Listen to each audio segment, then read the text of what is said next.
നമസ്കാരം. Raf talk മലയാളത്തിലേക്ക് എവർക്കും സ്വാഗതം. ISLലെ രണ്ടാമത്തെ മത്സരവും കേരള ബ്ലാസ്റ്റേഴ്സ് പരാജയപ്പെട്ടിരിക്കുന്നു. ആദ്യ മത്സരം മോഹൻ ബഗാൻ സൂപ്പർ ജയൻസിനോട് ഏകപക്ഷീയമായ 2 ഗോളുകൾക്കാണ് പരാജയപ്പെട്ടതെങ്കിൽ ഇപ്പോൾ സ്വന്തം മൈതാനത്ത് മുംബൈ സിറ്റി FCയോട് ഏകപക്ഷീയമായ 1 ഗോളിന് പരാജയപ്പെട്ടിരിക്കുന്നു. ഇനിയുള്ള ചോദ്യം, ഈ ടീമിൽ ഇനിയും പ്രതീക്ഷ വെക്കണോ എന്നതാണ്. ആദ്യ കളിയുടെ റിസൾട്ടിന് ശേഷം നമ്മൾ പറഞ്ഞത് ഇനിയും പ്രതീക്ഷയ്ക്ക് വകയുണ്ട്, തോറ്റു പക്ഷേ പ്രതീക്ഷയ്ക്ക് വകയുണ്ട്, പ്രതീക്ഷയുടെ തിരുതാളമുണ്ട് എന്നാണ്. സാധാരണ ടീമിനെ തള്ളിപ്പറഞ്ഞുകൊണ്ട് അടച്ചാക്ഷേപിച്ചുകൊണ്ടൊന്നും നമ്മൾ വീഡിയോ ചെയ്യാറില്ല. എപ്പോഴും ഹോപ്പ്ഫുള്ളായിട്ടിരിക്കലാണ്.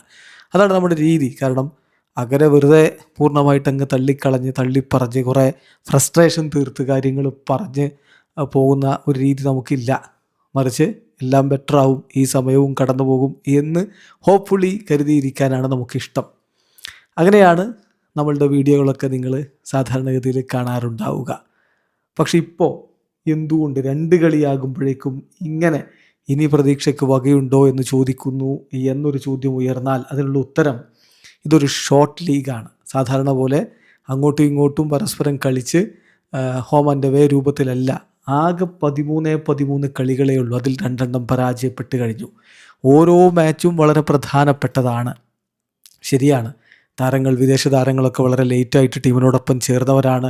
വളരെ കുറഞ്ഞ ദിവസങ്ങളിലെ പ്രീ സീസൺ ട്രെയിനിങ് മാത്രം കഴിഞ്ഞ് കളിക്കാൻ ഇറങ്ങിയതാണ്.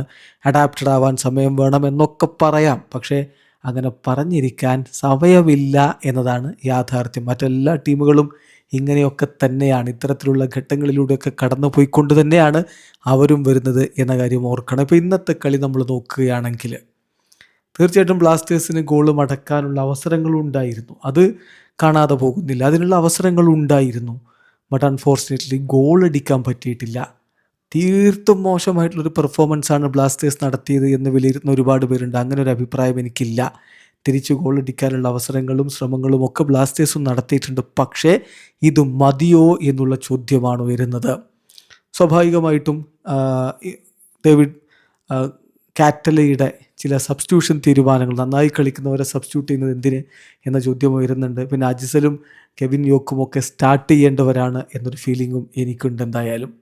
പിന്നെ എന്തിനാണ് ഈ പുറകിൽ നിന്ന് ഗോൾ കിക്കിൽ നിന്ന് ലോങ് കിക്ക് എടുക്കാത്തത് എന്താണ് എന്ന ചോദ്യം വരുന്നുണ്ട്. ഇപ്പോൾ എതിരാളികൾ നമ്മുടെ അത്തരത്തിലുള്ളൊരു മിസ്റ്റേക്കിൽ നിന്നാണ് ഗോളിലേക്കുള്ള വഴി വെച്ചത്. മറുഭാഗത്ത് ഫുർബ ലച്ചൻപ മികച്ച ഗോൾ കിക്കുകൾ എടുക്കുന്നുണ്ടായിരുന്നു. അത് ബ്ലാസ്റ്റേഴ്സിൻ്റെ ഭാഗത്തേക്ക് വന്ന് ത്രെട്ടാവുന്ന രൂപത്തിൽ അവർക്ക് മുന്നേറ്റം ഉണ്ടാക്കാൻ സഹായിക്കുന്നതുമായിരുന്നു. പക്ഷേ എന്തുകൊണ്ടാണ് ബ്ലാസ്റ്റേഴ്സിന് അത് സാധിക്കാതെ പോകുന്നത്? അർഷ് ഇന്നത്തെ ദിവസത്തെ ഒരു പോസിറ്റീവ് എന്ന് പറഞ്ഞാൽ അർഷിൻ്റെ കളി തന്നെയാണ്.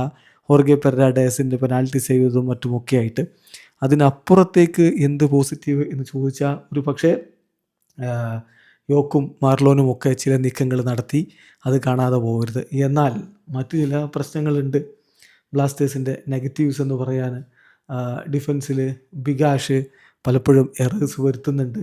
അതുപോലെ തന്നെ ഡാനിഷ് ക്ലൂലെസ് ആയിട്ട് കളിക്കുന്നു എന്നൊരു ഫീല് സ്വാഭാവികമായിട്ടും കളി കണ്ട പലർക്കും തോന്നിയിട്ടുണ്ടാകും. നിഹാലിനെ സംബന്ധിച്ചിടത്തോളം അദ്ദേഹം എനിക്ക് തോന്നിയിട്ടില്ല, അവിടെ ഇവിടെയൊക്കെ ചില ഗോളുകളൊക്കെ അടിച്ചേക്കാം. പക്ഷേ ആ ഒരു നമ്മൾ പ്രതീക്ഷിക്കുന്ന ഒരു മികവിലേക്ക് അദ്ദേഹം ഉണ്ടോ എന്നൊരു ചോദ്യം വരുന്നുണ്ട്. സന്ദീപ് അത് പിന്നെ എല്ലാ സീസണിലും നമ്മൾ അദ്ദേഹത്തെക്കുറിച്ച് പറയാറുള്ളതാണ്. വേണ്ട വിധത്തിലുള്ള പാസിംഗ് ഒന്നും അദ്ദേഹത്തിൽ നിന്ന് വരുന്നില്ല എന്നുള്ളൊരു വിഷയവുമുണ്ട്. അങ്ങനെയൊക്കെയുള്ള കുറേ പ്രശ്നങ്ങൾ. റൗളിൻ ബോർജസിൽ നിന്ന് എന്താണ് ഈ ടീമിന് ലഭിക്കാനുള്ളത്? കോറു കഴിഞ്ഞ സീസണിൽ വളരെ മികച്ച പെർഫോമൻസ് നടത്തിയതാണ്. അദ്ദേഹത്തിൻ്റെ ആ ഒരു മികവിലേക്ക് പൂർണ്ണമായിട്ട് എത്തുക എന്നുള്ളത് ബ്ലാസ്റ്റേഴ്സിന് ആവശ്യവുമാണ്.